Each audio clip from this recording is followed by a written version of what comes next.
ونصلی علی رسولہ الکریم اما بعد فاعوذ باللہ من الشیطان الرجیم بسم اللہ الرحمن الرحیم رب اشرح لی صدری ویسر لی امری واحلل عقدۃ من لسانی یفقہوا قولی۔ السلام علیکم ورحمۃ اللہ وبرکاتہ۔ صراط مستقیم میں آپ سب کو خوش آمدید۔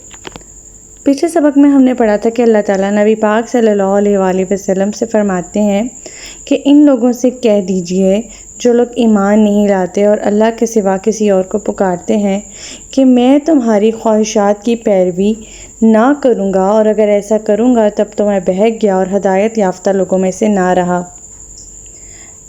میں اپنے پروردگار کی طرف سے روشن دلیل یعنی قرآن پاک پر قائم ہوں، جسے تم نے جھٹلا دیا ہے، اور جس چیز کی تم جلدی کر رہے ہو یعنی کہ عذاب کی، وہ میرے پاس نہیں۔ حکم تو صرف اللہ پاک کا ہے جو حق بیان کرتا ہے اور وہی بہترین فیصلہ کرنے والا ہے۔ جس چیز کی تم جلدی مچا رہے ہو یعنی عذاب کی، اگر وہ میرے اختیار میں ہوتی تو میرے اور تمہارے درمیان کب کا قصہ پاک ہو چکا ہوتا، اور اللہ ظالموں کے متعلق خوب جانتا ہے کہ ان سے کیا معاملہ کرنا چاہیے۔ پھر اللہ تعالیٰ فرماتے ہیں کہ غیب کی چابیاں تو صرف اللہ کے پاس ہے، جسے اس کے سوا کوئی بھی نہیں جانتا۔ بحر و بر میں جو کچھ ہے وہ اسے جانتا ہے، اور کوئی پتا بھی نہیں گرتا جسے وہ نہ جانتا ہو، نہ ہی زمین کی تاریکیوں میں کوئی دانہ ہے جسے وہ باخبر جس سے نہ ہو، اور تر اور خشک میں جو کچھ ہو رہا ہے سب اسے پتہ ہے، اور سب کچھ کتاب مبین میں موجود ہے۔ پھر اللہ تعالیٰ فرماتے ہیں کہ وہی تو ہے یعنی اللہ کی ذات وہ ذات ہے جو رات کو تمہاری روحیں قبض کر لیتی ہے، اور دن کو جو تم کر چکے ہوتے ہو وہ بھی جانتا ہے۔ پھر دوسرے دن جسم میں روح بھیج کر تمہیں اٹھا کھڑا کرتا ہے تاکہ مقررہ مدت یعنی موت تک پوری ہو جائے، پھر اس ہی کی طرف تمہیں لوٹنا ہے، اور وہ تمہیں بتا دے گا کہ تم دنیا میں کیا کچھ کرتے رہے۔ ہمارا آج کا سبق آیت نمبر 61 سے لے کر آیت نمبر 65 تک ہے، تو آج کا سبق شروع کرتے ہیں۔ بسم اللہ الرحمن الرحیم۔ وَهُوَ الْقَاهِرُ فَوْقَ عِبَادِهِ وَيُرْسِلُ عَلَيْكُمْ حَفَظًا حَتَّى إِذَا جَاءَ أَحَدَكُمُ الْمَوْتُ تَوَفَّتْهُ رُسُلُنَا وَهُمْ لَا يُفَرِّطُونَ۔ وہ اپنے بندوں پر پوری قدرت رکھتا ہے اور تم پر نگران فرشتے بھیجتا ہے، حتیٰ کہ جب تم میں سے کسی کو موت آتی ہے تو ہمارے فرشتے اس کی روح قبض کر لیتے ہیں، اور وہ اپنے کام میں ذرا بھر کوتاہی نہیں کرتے۔ سیدنا ابو ہریرہ رضی اللہ تعالیٰ عنہ کہتے ہیں کہ آپ صلی اللہ علیہ وآلہ وسلم نے فرمایا، تم میں سے دن اور رات کے فرشتے ایک دوسرے کے بعد باری باری آتے رہتے ہیں۔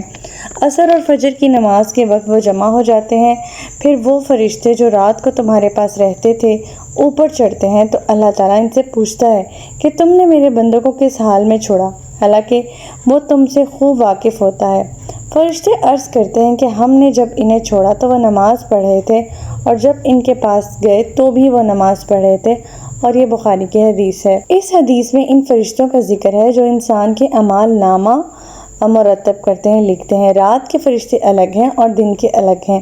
اس کے علاوہ کچھ فرشتے ایسے بھی ہوتے ہیں جو جان کی حفاظت کرتے ہیں۔ بعض اوقات ایسے واقعات بھی پیش آ جاتے ہیں کہ جب انسان اپنی موت اپنے سامنے کھڑی دیکھ لیتا ہے، لیکن حالات کا رخ ایسے پلٹتا ہے کہ اس کی جان بچ جاتی ہے، اور وہ خود ہی اعتراف کرتا ہے کہ اس وقت اللہ ہی نے میری جان بچائی ہے۔ اس وقت انسان کی موت کا وقت جو ہے وہ معین نہیں آیا ہوتا۔ اللہ تعالیٰ نے فرمایا یعنی تمام مخلوقات اور انسان اللہ کے طبعی قوانین کے سامنے بالکل مجبور ہیں، بے بس ہیں۔ اسی طرح انسان اپنے مرنے پر بھی مجبور ہے، بے بس ہے، زندگی کے دن پورے کرنے پر بھی بے بس ہے۔ جب تک اس کی موت کا وقت نہیں آ جاتا، خواہ وہ کتنی ہی حادثات سے دوچار کیوں نہ ہو، فرشتے اس کی جان کی حفاظت کرتے رہتے ہیں، اور جب وہ وقت آ جاتا ہے تو کوئی حکیم، کوئی ڈاکٹر، کوئی بھی اسے زندگی نہیں بخش سکتا، اسے موت سے نہیں بچا سکتا۔ اللہ تعالیٰ اس آیت میں فرماتے ہیں کہ فرشتے اپنی ڈیوٹی میں کسی طرح کی غفلت نہیں کرتے۔ انسان کا چھوٹے سے چھوٹا فعل یا عمل یا قول ایسا نہیں ہوتا کہ جسے فرشتوں نے نامہ اعمال میں درج نہ کیا ہو، نہیں کرتے۔ وہ اپنی ڈیوٹی میں کسی طرح کی غفلت نہیں کرتے، اور اللہ تعالیٰ کے دیے ہوئے احکامات میں کسی قسم کی اپنی طرف سے کمی پیشی بھی نہیں کرتے، ایک قسم کا یہاں اللہ تعالیٰ فرشتوں کی جو ہے وہ کریکٹرسٹک بتا رہے ہیں کہ وہ کس قدر اللہ تعالیٰ کے فرمانبردار ہیں۔ آیت نمبر 62 ثم ردوا الی اللہ مولاہم الحق الا لہ الحکم وہو اسرع الحاسبین۔ پھر ان روحوں کو اللہ تعالیٰ کی طرف لوٹایا جاتا ہے جو ان کا حقیقی مالک ہے۔ سن لو، فیصلے کے جملہ اختیارات اسی کے پاس ہیں اور اسے حساب لینے میں کچھ دیر نہیں لگتی۔ اب اس میں یہ اللہ تعالیٰ بیان فرما رہے ہیں کہ جب فرشتے انسان کی روح قبض کرنے آتے ہیں تو فرشتوں کا یہ رویہ ہی مرنے والے کو معلوم ہو جاتا ہے، اسے پتہ لگ جاتا ہے کہ وہ اہل جنت میں سے ہے، اہل دوزخ میں سے ہے۔ جنتی کی روح کو ریشم کے کپڑوں میں لپیٹ کر آسمان کی طرف لے کر جایا جاتا ہے اور اس کی روح کی خاصی پذیرائی بھی ہوتی ہے۔ آسمان کے دروازے کھول دیے جاتے ہیں، عزت و اکرام کے ساتھ واپس بھیج دیا جاتا ہے۔ جب یہ روح اپنی میت کے ساتھ ساتھ رہتی ہے اور پکارتی رہتی ہے کہ مجھے جلدی جلدی سے دفن کر دو، پھر دفن کرنے کے بعد قبر میں جو سوال جواب ہو چکے ہوتے ہیں تو اسے مقام علیین پہنچایا جاتا ہے اور دوزخی کی روح کو فرشتے بدبودار کپڑوں میں لپیٹ کر آسمان کی طرف لے جاتے ہیں تو اس کے لیے دروازے ہی نہیں کھلتے، پھر اسے وہاں سے اپنی میت کی طرف واپس پھینک دیا جاتا ہے اور وہ پکار پکار کر کہتا ہے کہ مجھے کہاں لے کے جا رہے ہو، مجھے وہاں نہ لے کے جاؤ۔ پھر اس کے بعد جو سوال جواب ہوتے ہیں وہ امتحان میں ناکام رہتا ہے تو مقام سجین میں قیامت تک کے لیے اسے قید کر دیا جاتا ہے۔ یہ عذاب و ثواب کا سلسلہ مرنے کے ساتھ ہی شروع ہو جاتا ہے۔ پھر قبر میں جنتی کے لیے جنت کی ایک کھڑکی کھول دی جاتی ہے اور وہ قیامت تک ایسے اکرام اور مسرت کی نیند سویا رہتا ہے جیسے کوئی دلہن سوتی ہے، اور دوزخی کے لیے دوزخ کی طرف کی کھڑکی کھول دی جاتی ہے جس کی وجہ سے اسے طرح طرح کا عذاب دیا جاتا ہے، اور یہ عذاب اور ثواب قیامت کے بعد کے عذاب اور ثواب کی نسبت بہت ہلکے ہوتے ہیں۔ قیامت کے حساب کتاب کے بعد دوزخی کو جو عذاب ہوگا وہ اس سے شدید تر ہوگا۔ اس طرح جنتی پر جو انعامات ہوں گے وہ قبر کے انعامات سے بہت زیادہ ہوں گے۔ اللہ تعالیٰ ہمیں جنتیوں میں سے کرے۔ اللہم انی اسألک الجنہ۔ آیت نمبر 63 قل من ينجيكم من ظلمات البر والبحر تدعونه تضرعا وخفية لئن أنجانا من هذه لنكونن من الشاکرین۔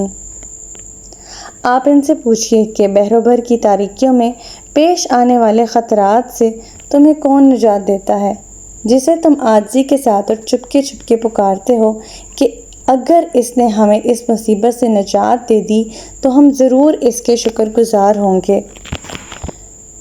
اللہ تعالیٰ فرما رہے ہیں کہ خواہ تم کسی سمندر کے سفر طے کرے ہو یا خشکی کے مقام پر ہو، کوئی ایسا واقعہ پیش آ جائے کہ کشتی ڈوبنے لگے، موت تمہیں تمہارے سامنے نظر آ رہی ہے، بے اختیاری کے عالم میں، لاشعوری کے عالم میں اللہ تعالیٰ کو پکارنے لگتے ہیں، کبھی دل ہی دل میں گڑ گڑا کر اللہ تعالیٰ کو فریاد کرتے ہیں کہ اگر آج اللہ تعالیٰ نے ہمیں اس مصیبت سے نجات دے دی تو ہم ضرور اللہ کے فرمانبردار بندے بن جائیں گے۔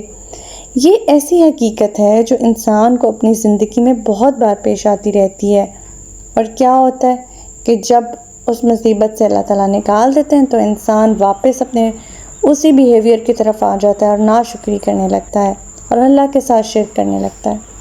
آیت نمبر 64 قُلِ اللَّهُ يُنَجِّكُم مِّنْهَا وَمِن كُلِّ كَرْبٍ ثُمَّ أَنتُمْ تُشْرِكُونَ۔ آپ ان سے کہیے کہ اللہ ہی تمہیں اس مصیبت سے اور ہر سختی سے نجات دیتا ہے، پھر بھی تم اس کے شریک ٹھہراتے ہو۔ پچھلی ہی بات کو اللہ تعالیٰ کنٹینیو کرتے ہوئے فرما رہے ہیں کہ مشکل وقتوں میں جب مشرک اور دیوی دیوتائیں اور بزرگ جب ان کے کسی کام نہیں آتا، ان سے مصیبت کو دور نہیں لے کر جاتا، اللہ تعالیٰ انہیں یاد آ جاتا ہے، آہستہ سے عاجزی کے ساتھ یا دوسرے طریقے سے اللہ تعالیٰ کو پکارنے لگ جاتے ہیں۔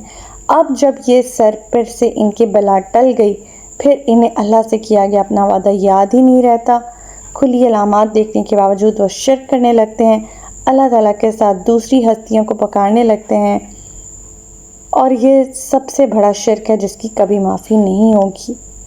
آیت نمبر 65 قُلْ هُوَ الْقَادِرُ عَلَىٰ أَن يَبْعَثَ عَلَيْكُمْ عَذَابًا مِّن فَوْقِكُمْ أَوْ مِن تَحْتِ أَرْجُلِكُمْ او یلبسکم شیعا ویذیق بعضکم بعض بعض انظر کیف نصرف الآیات لعلہم یفقہون۔ آپ ان سے کہیے کہ اللہ اس بات پر قادر ہے کہ وہ تم پر تمہارے اوپر سے کوئی عذاب نازل کرے، یا تمہارے پاؤں کے نیچے سے تم پر کوئی عذاب مسلط کر دے، یا تمہیں فرقے فرقے بنا کر ایک فرقے کو دوسرے سے لڑائی کا مزہ چکھا دے۔ دیکھیے ہم کس طرح مختلف طریقوں سے آیات بیان کرتے ہیں تاکہ وہ سمجھ جائیں۔ اس آیت میں عذاب کی 3 اقسام بیان ہوئی ہیں۔ عذاب سماوی یعنی طوفان، بارود، کڑک، بجلی کا گرنا، تیز آندھی، پتھروں کی بارش وغیرہ وغیرہ۔ عذاب ارضی جیسے دریاؤں کا سیلاب، زلزلے، زمین میں دھنس جانا وغیرہ وغیرہ۔ تیسرا عذاب ہے فرقہ بازی، خواہ یہ مذہبی قسم کی ہو، سیاسی قسم کی ہو یا قبائلی ہو۔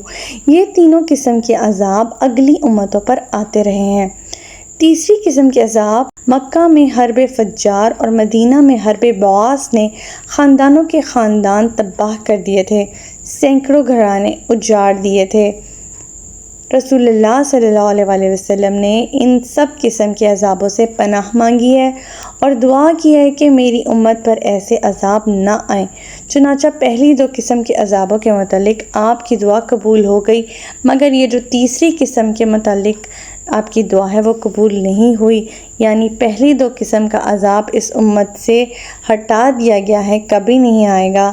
رہا تیسری قسم کا عذاب تو اس امت میں موجود ہے، جس نے ملت اسلامیہ کی وحدت کو پارا پارا کر دیا ہے، انسانوں کو فرقوں میں بانٹ دیا ہے، اور یہ فرقے آپس میں ایک دوسرے کی ٹانگ کھینچتے رہتے ہیں، ایک دوسرے سے دشمنی اور عصبت کی بنا پر بہت زیادہ بدعات انہوں نے دین میں رائج کر دی ہیں، اور ایک دوسرے سے دین کے متعلق نئی اپنے سے پیدا کی گئی باتوں پر لڑتے جھگڑتے اور مرتے رہتے ہیں۔